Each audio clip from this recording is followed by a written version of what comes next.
Hello world, it's Siraj. Welcome to this live stream. For those of you who were in my previous live stream, I'm doing one again because why not? Thank you guys for coming. Today what we're going to do is we're going to find the relationship between student test scores and the amount of hours studied. Now to us, clearly there must be some kind of relationship, right? The more you study, the better your test score will be. But let's prove that mathematically by using a strategy called linear regression. So linear regression is a very simple machine learning technique. And the way we're going to optimize it is by using the most popular optimization method there is, gradient descent. So in this live stream, you're going to learn about gradient descent and linear regression. So this is going to be awesome. So get ready for this. I'm glad to see that there are some cool people in the room right now. What I'm going to do is I'm going to first talk about conceptually how we're going to do this, and then we're going to implement it mathematically and programmatically. It's really the same thing in the end. So let's pull up what we need to pull up. Great. Got a good number of people in here. So let's go ahead and do this. So the first thing we want to do, so what I have up here is a visualization. It's an animation of what this looks like. Okay, and it's going to start off as a horizontal line. We want to find the line of best fit. We want to find the line of best fit so that using this line, we can then predict what a student's test score will be given the amount of hours studied, or vice versa. But how do we get that line of best fit? Well, we're going to use gradient descent to do that. And so this is just a visualization of what the gradient descent process will look like to get there. Okay, and gradient descent is used everywhere in machine learning and in deep learning, okay? We think about everything in terms of optimization, where we have some loss function that we want to minimize over time. And gradient descent is the technique we use to do that, okay? And so we're going to talk about that. So let me start off by answering, I'll do a 2 minutes worth of Q&A for questions, and then we'll get right into the code. So, hey guys, how's it going? Okay, we've got any questions? Questions about deep learning, AI, machine learning, waiting for the wrap, we'll see. Yes, questions. Questions really are the great thing to have in the beginning. Do AMA with other people? Okay. So I'll give it 10 more seconds. 10, 9, 8, 7. We're about to get into this. We are about to get into this. Once I start, there's no stopping. I'm like an Oreo. That really has no relationship to what I just said. Can we do Q&A after the end of the session? Yes, we can. So we're going to do Q&A every 15 minutes. So right now there are no questions because no one knows what the hell is going on. Is there any other method to get least square error? Yes. The method we're using here is the sum of squared error. There are plenty of methods to do it, but this is the most used one. And one more question is linear regression like this ML or DL? Now that is a great question. Linear regression is just ML. It's machine learning. There is no neural network. But the reason I'm doing this is to demonstrate gradient descent, because you're going to use this in almost every neural net that you build. You're going to use this all over the place, okay?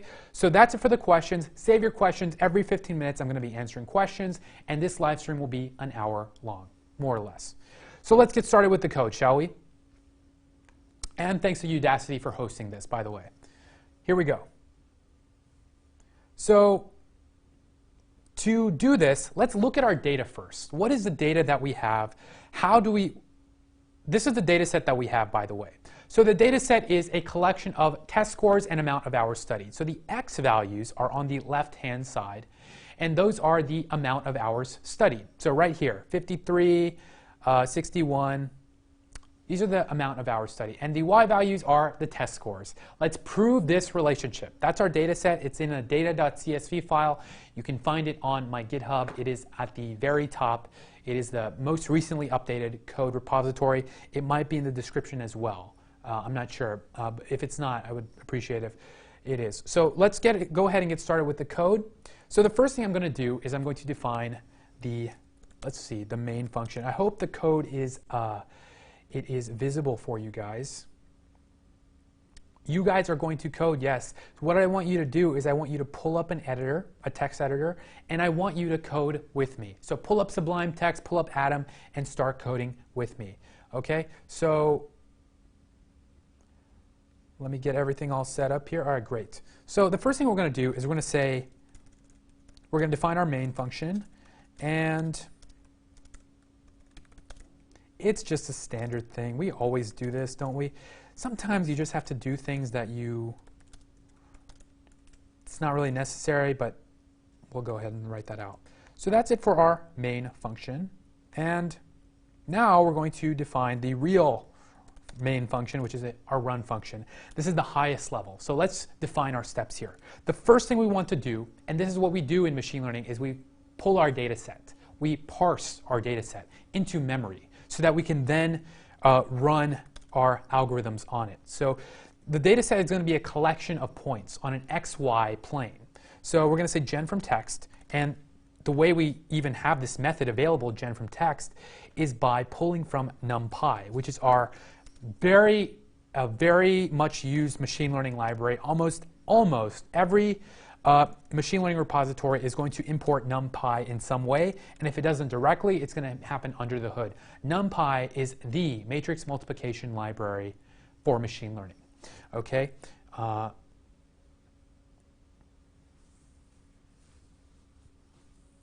have a paid version of Sublime. I'm working on a different laptop than mine. We had some issues, so I just downloaded this version of Sublime. Don't worry about it. So what we're going to do is we're going to say gen from text. Let me make this a little smaller because this line is going to be kind of big. We're going to say data.csv. So that is our CSV file that we just used. And now I'm going to say delimiter. So this is just basic data parsing. And this method is from NumPy, by the way. And that star little symbol lets us pull it without having to say NP or NumPy every time. So let's get our delimiter value, and that's going to be a comma. So the comma just means let's split it by the comma. And the comma is what's in between these values. If we were to look at it in terms of a raw TXT file, there would be a comma between the hours studied and the test scores. So it splits them both into a set of points, XY value pairs. So those are our points. Okay, and so the next part is the learning rate. The learning rate is going to be 0.00001.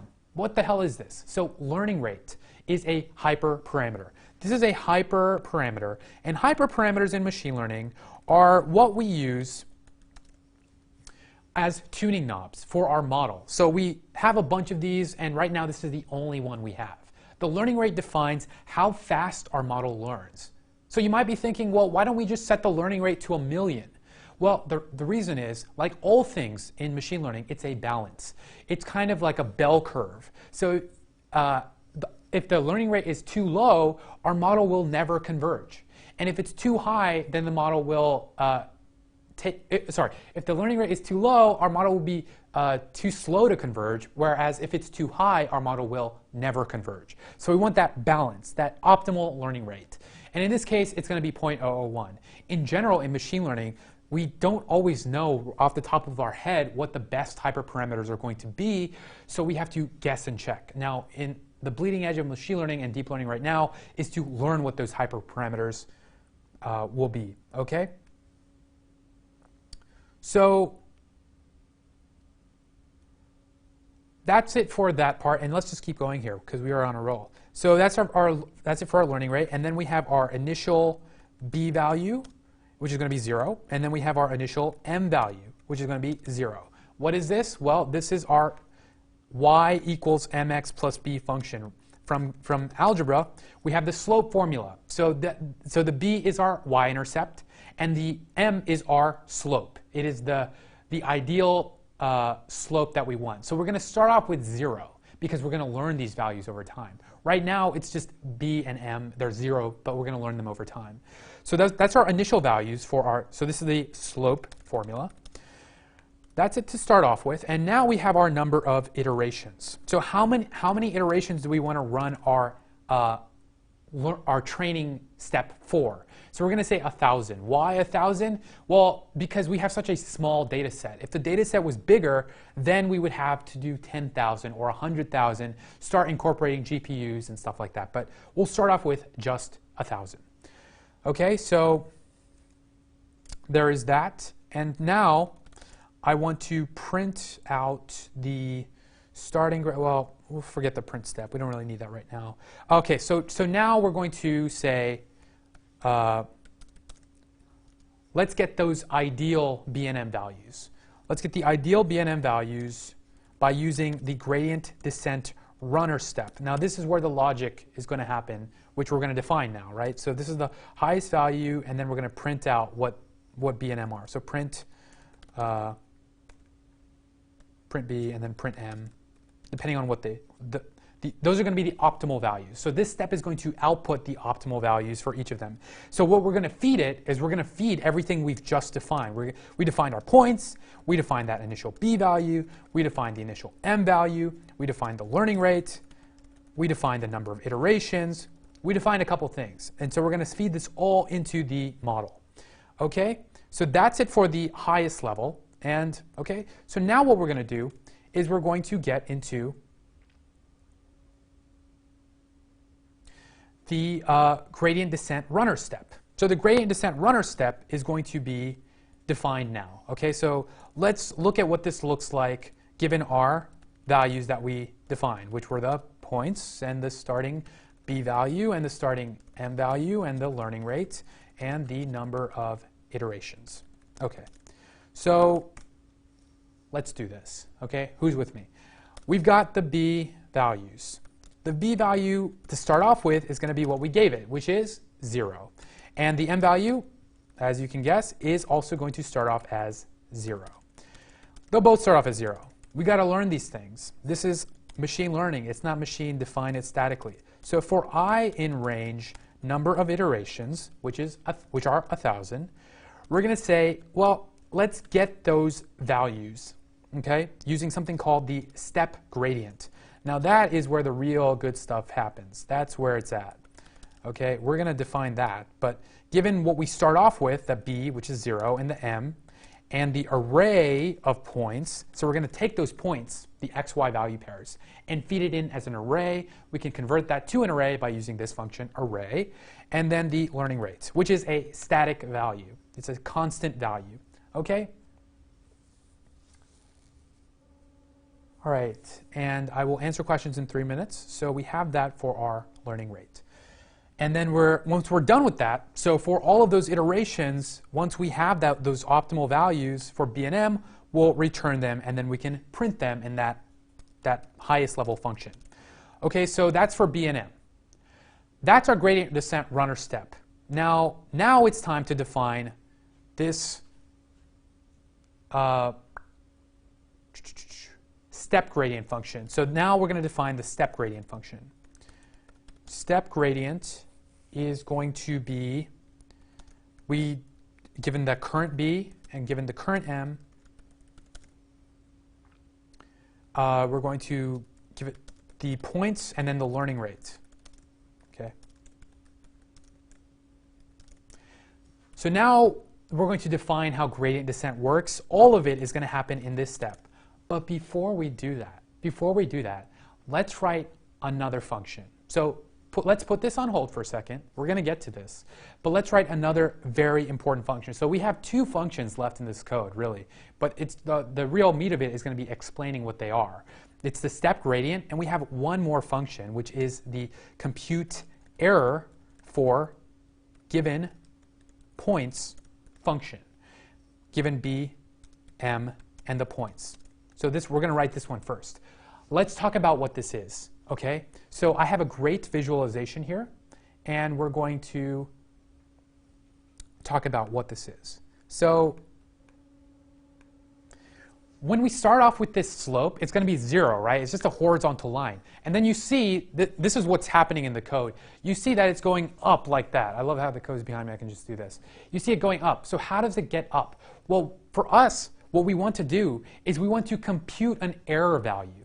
And what is that error value? It's a way of for us to estimate how bad our line is so we can update it every time, every step. In machine learning, we call it time step. Every time step, we want to improve our model's prediction.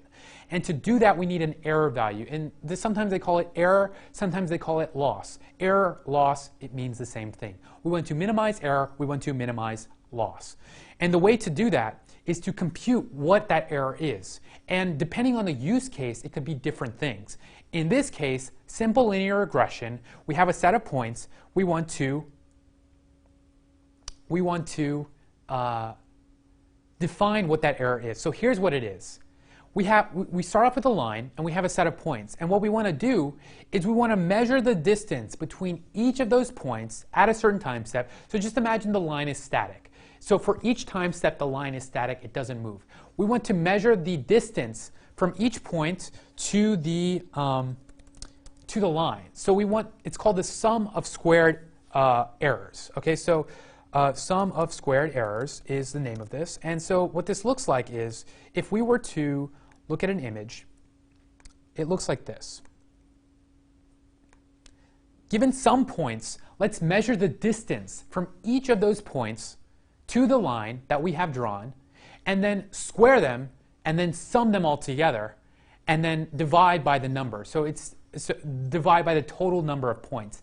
And that is our error value. And we want to minimize that error value. So just think about minimizing this error. How are we going to minimize it? That's the next step, gradient descent. But right now, this is how we calculate our error.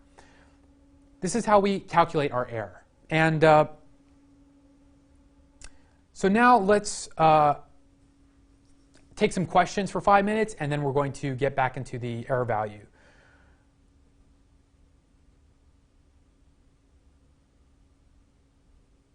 Why am I so stupid? So let's stop this self-deprecation, okay? No one is stupid. It's just about who knows these facts. These are static facts. Who has spent the time and energy to study this stuff, okay? No self-deprecation. You guys are awesome for even being here. This stuff is the most important stuff in the world, okay? Can we use machine learning for nonlinear equations? Yes. This is a linear equation, but yes, we can use it for nonlinear equations. For very, very high dimensional data, yes. For 100-dimensional data, but we will get there when we get there. Could you make the font smaller? Yes, I can do that. Okay, 2 more questions, and then we're going to get right back into computing this error value programmatically and mathematically. Why is Python better except for the object-oriented programming? Python is, as my friend who works on the TensorFlow team at Google says, the lingua franca of machine learning. It is the language. And why is it? Well, there's a couple reasons. One, it just had that head start. The people who were the first to do machine learning algorithms decided that they wanted to use Python, and we just kind of built from there. That's one. 2 is the amount of libraries that we now have for it. And 3 is because it's just a dope language. Python is awesome. If you've coded in it for a while, you realize, wow, this does a lot of things that other languages should do in a lot less code. It's more efficient. And if you've come from an iOS background with Objective-C, if you've come from a C background, a C++ background, we don't have to deal with deadlocks. We don't have to deal with memory leaks.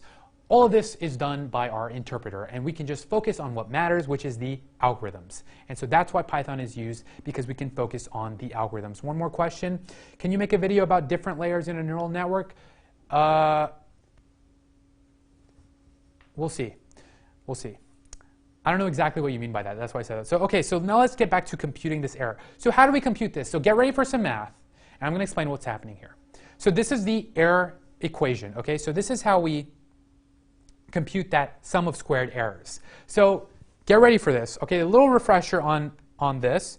This is algebra, okay? We have our y value, which is the y value for a point, okay? And then we have minus mx plus b. Well, what is mx plus b? Well, it just turns out that y equals mx plus b, right? So y equals mx plus b is the same.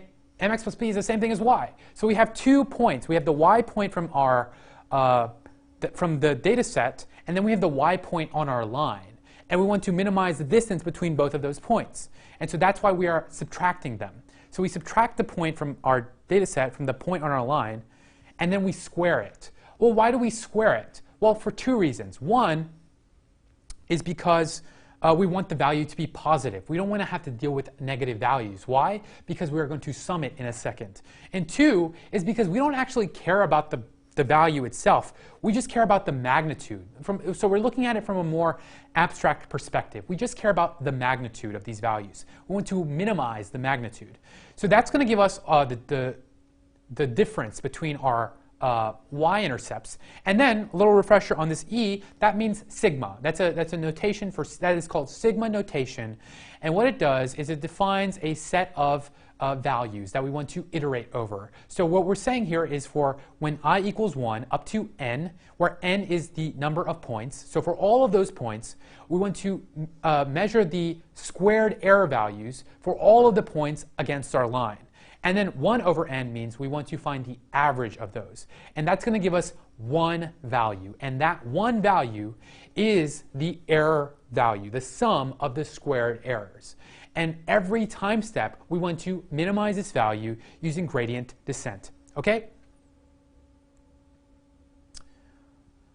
Okay, so let's define this programmatically, the sum of the squared errors.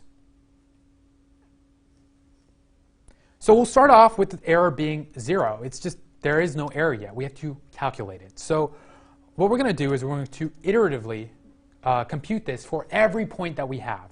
Okay, so we're going to say for I in range 0, so we start off with 0 until the ending point is the number of points we have. So that's the length of the points, given those points.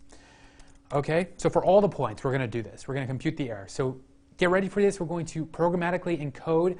We're going to programmatically complete that that equation that we just saw. So we'll start off by saying, well, what are the x values? And we can find those x values by saying where I is 0, so for the first column in our data set. And then, in our array, right, because they're points. And then we're going to say, well, what are our y values, okay, for 1? So x, y values. So right now we have one x value and one y value. And the for loop is because we're going to continuously do this every time.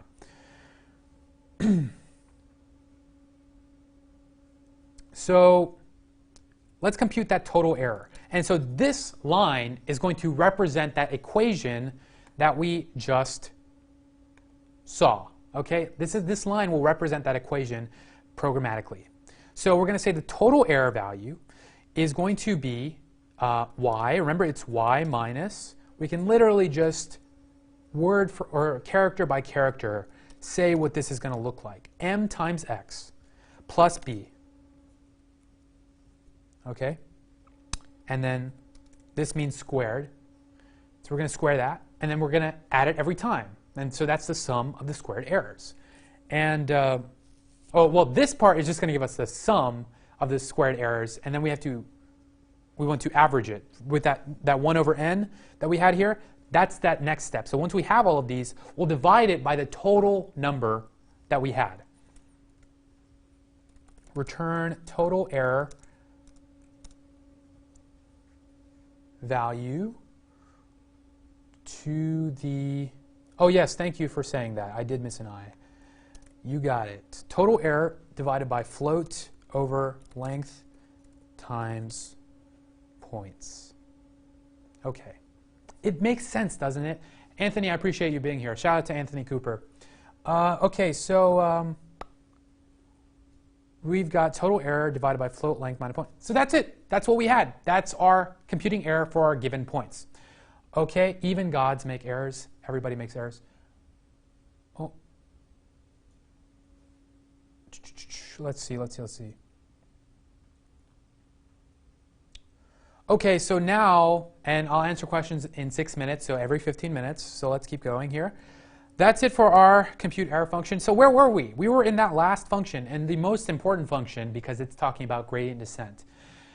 Listen up, because this is going to be used almost every time when you're using deep neural networks, all the time. Know this like the back of your hand. Gradient descent, let's go. Let's go. tails. I got some of my homies in here. Cool. So let's go with this. We've got gradient descent. Let's do this. So for B gradient, starts off as 0. And for M gradient, it also starts off as 0. All right. Before we even code this, let's explain what this is doing, what the word gradient means. Let's look at this. Not that. Let's look at this. What is this? This is a very colorful rainbow, period. Let's get back to this. No, I'm just kidding. What this is it's a graph that shows 3 dimensions. The 3 dimensions are, and it's the same graph, it's just these 2 images are the same graph, it's just looking at it from a different angle. So let's just focus on this one to not make it confusing. We're just looking at one graph right here. And it's going to make the whole thing smaller because that's how Mac works. We have our y-intercept, we have our slope, and we have our error. Okay? So what this is, it's a graph of all the possible y-intercepts, all the possible slopes, and all the possible error values. So remember that error value that we calculated. And so if we were to map all of those triplets, so we could think of them as triplets of x, or of slope, y-intercept, and error value pairs, it would make this graph. What we want to do is we want to find that point where the error is smallest. We want to find the point where the error is smallest. And if we look at this graph, we can see what that point is visually. It's going to be at the bottom of the curve. Now, we call this in machine learning the local minima. Now, the reason we say local as opposed to non-local is because we have a very simple graph here. So sometimes there are many minima, and we want to find which minima. And so that's second order optimization. Right now we're focused on first order optimization. So let's find that smallest point, because that smallest point at the very bottom of this graph is going to give us the ideal y-intercept and slope. So if we find the minimum error, the minimal error, the smallest error possible, we'll also get the ideal y-intercept and the ideal slope, the ideal B&M. And what do we do with those ideal B&M values? Well, we plug them into our y equals mx plus b equation. And what happens when we plug them into our y equals mx plus b equation? We get the line of best fit. Now, I want to say, by the way, this is not the optimal way of doing linear regression. We could compute these B&M values using simple algebra. It doesn't really require us to do gradient descent. We're only doing this strategy because it's a way to learn gradient descent. There are easier ways to do this, but we want to do this the dope way. Okay? So that's what that is.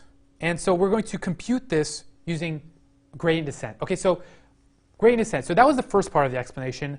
And so if the reason I showed this graph is because the way we get that smallest point is by calculating what's called the gradient. The gradient is also considered the slope.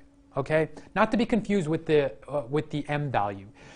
We're talking about a slope in the direction of getting us to that gradient value. So we have some y value, we have some b value, and we want to iteratively, every iteration, we have 1,000 iterations, we want to iteratively move our point where we are in space, in this 3-dimensional space, down to that smallest point. And the way we do that is by calculating the gradient. And the gradient gives us a direction. It means slope, it means direction. And we need to talk about this for a second. This is important. Listen up. So gradient values are used all over the place in machine learning. So I was talking to Ian Goodfellow, right? He's the guy who invented generative adversarial networks. And he was saying that some problems we can't solve because we don't have the gradient. So clearly, gradients are used across machine learning. Sometimes in machine learning, we call functions differentiable. That's another word for can we compute the gradient from it using what's called the partial derivative. So to compute this gradient value, a direction, it's a tangent line essentially. A gradient descent is essentially a tangent line. It's going to give us a direction.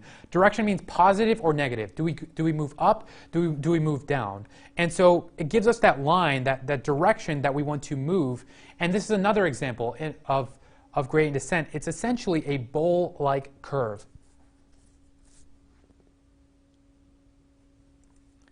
A bowl-like curve. And this is also an example of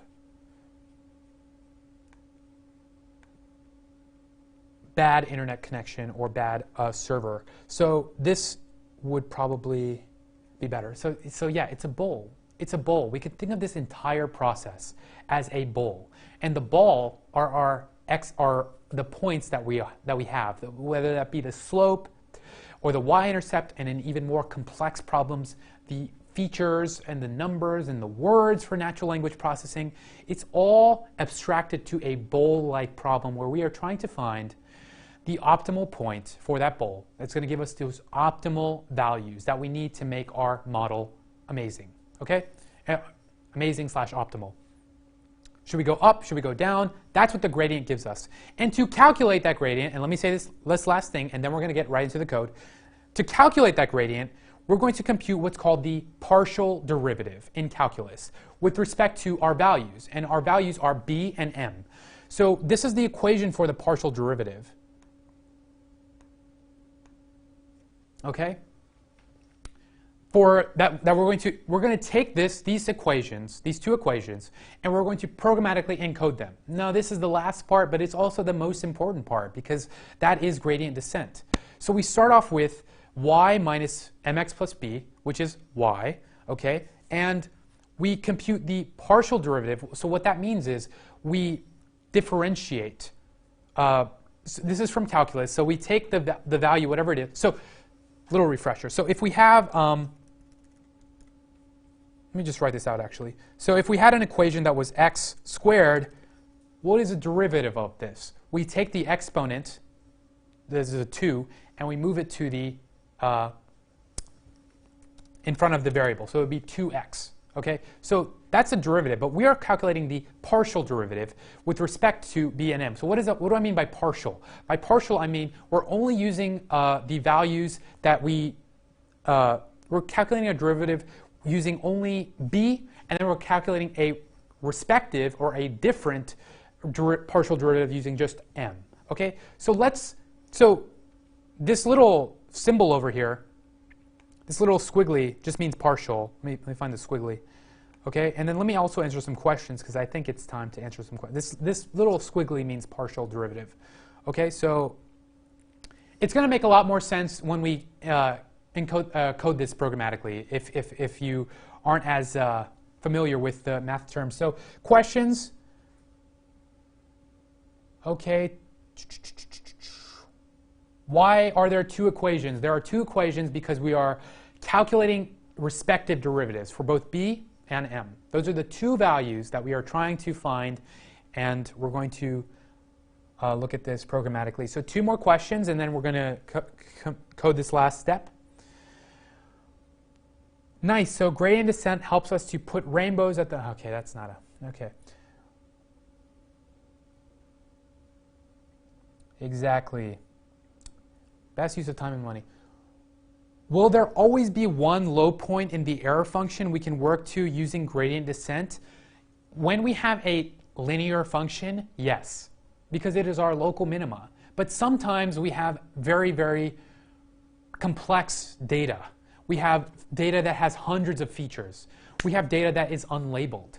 We have data that sometimes we run unsupervised algorithms. That means algorithms that the data is not labeled, and we try to find something from it. So sometimes it clusters in certain points, and we say, oh, this cluster, there must be some relationship here. So in more complex cases, no. In more complex cases, there could be several local minima, and we want to find the ideal one. But we'll get to that, right? It's just another set of, we want to learn where to do gradient descent, and that's later steps. One more question. To start off with ML and AI, do you recommend starting with the ML and D followed by, nope. Why the gradient gives the minima? That is a mathematical question, yes. So why does the gradient give the minima? Because it doesn't give us the minima to start off with. The gradient just tells us how to update our value. Should we update them with a positive? Should we update them with a negative? Should we multiply them by, how do we modify our values to make them closer and closer to the optimal values where the error is the smallest? And once we're finally there, that is our minima, okay? It doesn't directly give us a minima. All it does is it gives us a direction to minimize our error or loss, okay? If we can compute a gradient, so that means if a function is differentiable, then we know that we can optimize it. So let's write this out. Let's write out this step gradient function, okay? So we called this function in our gradient descent runner. Recall that we called it right here, given the b, m, points, and learning rate. So now we're going to write this out.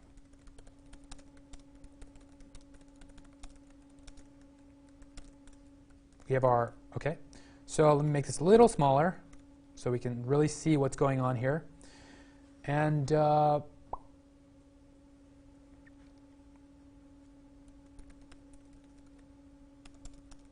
0, m gradient equals 0, n equals float, length, points. Okay.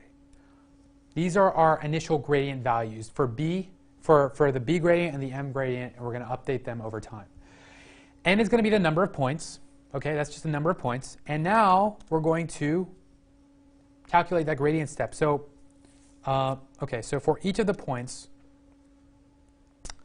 we're getting gradient values for each of the points, and we're going to put them all together, and it's going to give us one optimal b and m for each time step, or a more optimal b and m at each time step. Remember, this alone isn't going to do it. We have to iteratively do it, and that's what we did beforehand. Yes. Oh, you're right, yes. You are right. Yes! Oh, guys, you got me. I already defined it over here. That's what's up. I did define it here, yes. Great. Where was I? Move down. There we go. Okay. So gradient descent runner, and then we have the points, and the n value is the number of points. Okay, so now let's, we're going to iterate through all of those points that we just defined, right? The points, the length of the points. And then, so for each of those x and y value pairs, so for points where I is 0, where y is, not where I is 0, for each of those x, y pairs, I1, let's calculate the gradient. So how do we do that? Let me look back at this equation and see what that was. It is, okay, so what we're doing here to calculate this gradient, or this partial derivative, okay, is what we are doing is we are going to take y minus mx plus b and then multiply it by the x value, okay, and then add a negative sign, and then do that for every point, and then multiply it by 2 over the number of points. Okay, we can do that. Let's do that. Remember, these are laws. They are constant. The partial derivative is the same every time. It is a law. It is a fundamental law. It is a beautiful law because it's always the same. It is predictable. And predictability is great sometimes when you need it to be. So let's calculate that b value. Negative 2n, that's what we had. Negative 2 over n times y. Remember, we are just writing it out just like we just saw it in the equation. It's the same thing.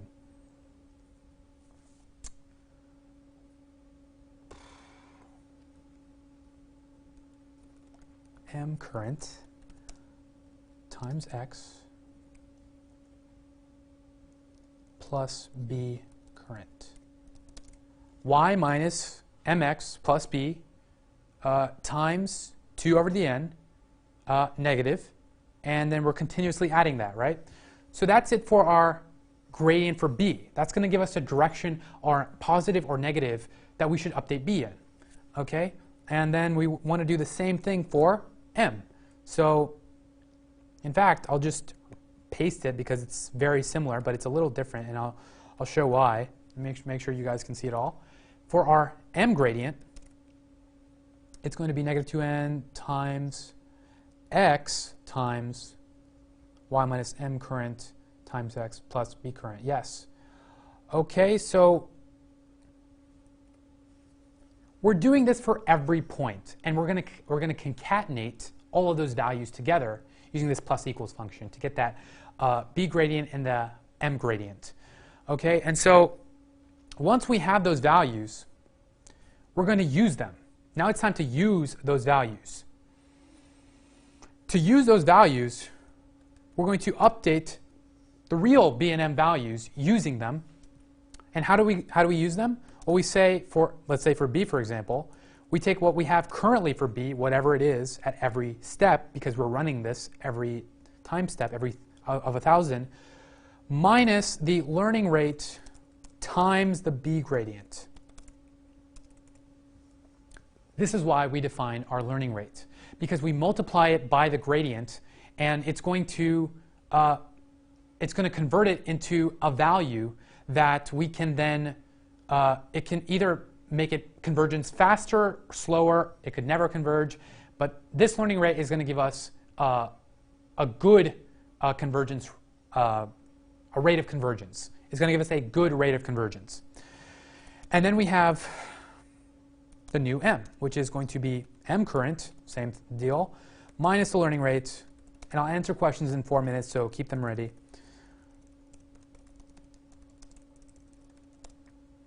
Times the m gradient.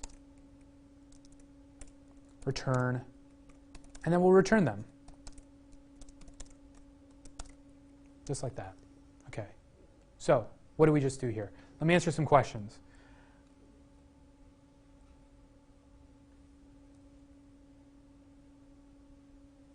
Okay.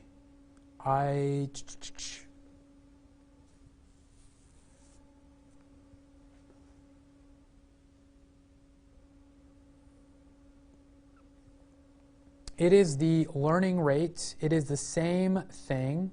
I just defined it differently in the step. Okay, so yeah, so that's for our gradient. Okay, can you please explain again why we are doing new b and new m? So we had an initial b and m, right? Those were zero value. They were just zero. We had nothing. We wanted to update them using the gradient. So the gradient will tell us how should we update them. Should b be 0? Should it be 1? Should it be -1? Should b be 0.5? The gradient is a value that we use to update the b and m value, the initial b and m value, to get the new b and m value. To do that, we're going to calculate the partial derivative with respect to b and respect to m, which are these two respective lines right here. Given all of our points, okay, given all of these points, we're calculating that. We'll sum them all up, and then we'll multiply it by the learning rate and subtract that from what we have currently, and that's going to give us our new b and m values.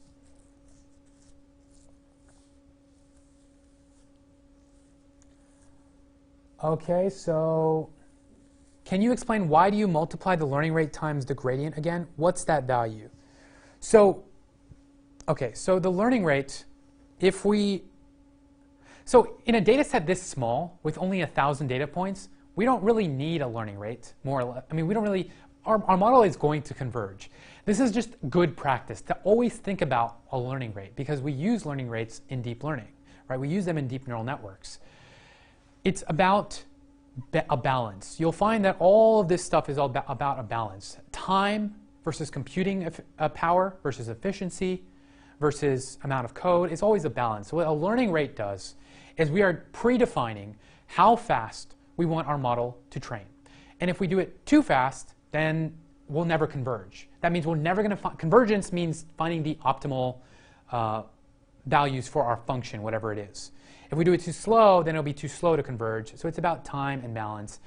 We've set 0.0001 for our learning rate here statically ourselves, manually, but you know, ideally we can learn what that value is.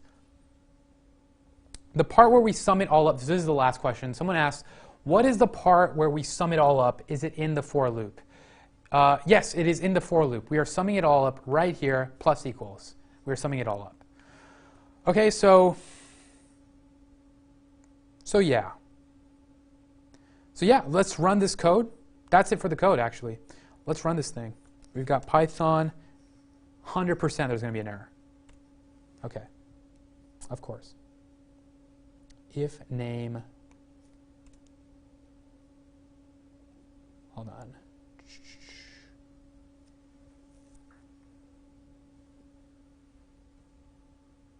Oh yes, 2 equal signs, because that's how we roll in Python.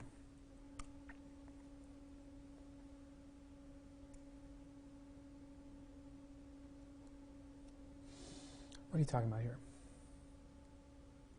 Deep learning is a subset of machine learning. You are correct. It is a subset.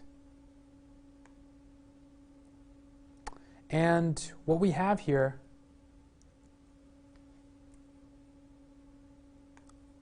is a space. There we go.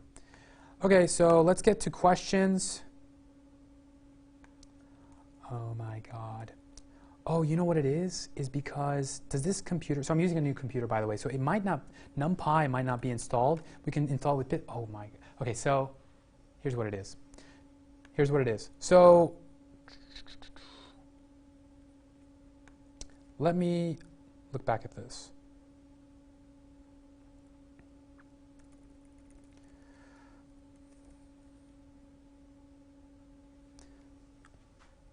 What this does, so I actually don't have NumPy installed on this computer. I'm using a different computer. This was a last minute thing. Don't worry about it. The code works. So I had it compiled earlier. Look at the values here. We've got the ideal after 1,000 iterations, B, M, and the error value. This happens in milliseconds because we have such a small data set. And also, no, actually, I do have NumPy. Never mind, because I just compiled it. What am I thinking? Hold on. So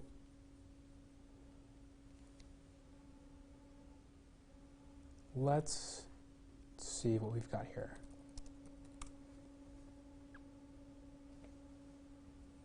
I'm going to do some debugging because we've got some time, so why not? Let's debug. Gen from text is not defined because we've defined it.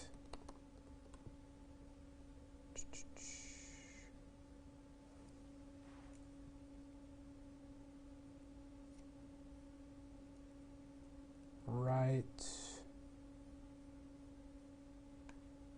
Interesting.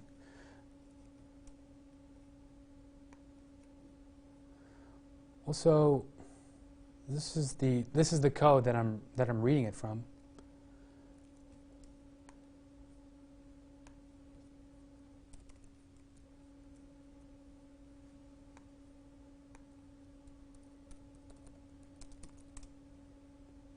There it is.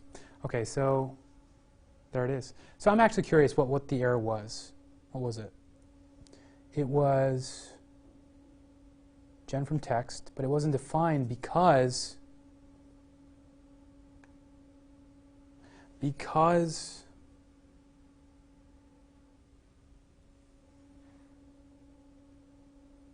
oh, I misspelled it. That's why. Duh, okay. But anyway, it's because I misspelled it. But yes, I misspelled the gen from text. So after 1,000 iterations, we get the ideal B, we get the ideal M values, both of them.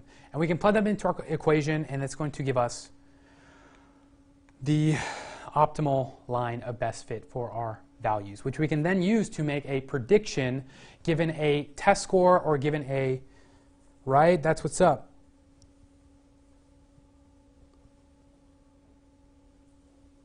Yes, that's what it was. Gen from TXT, not gen from TEXT. That's exactly what it was. Thank you. Okay, confirmed. Illuminati confirmed. So questions, ending questions, guys. This is going to give us the. This is what this code is going to do right here.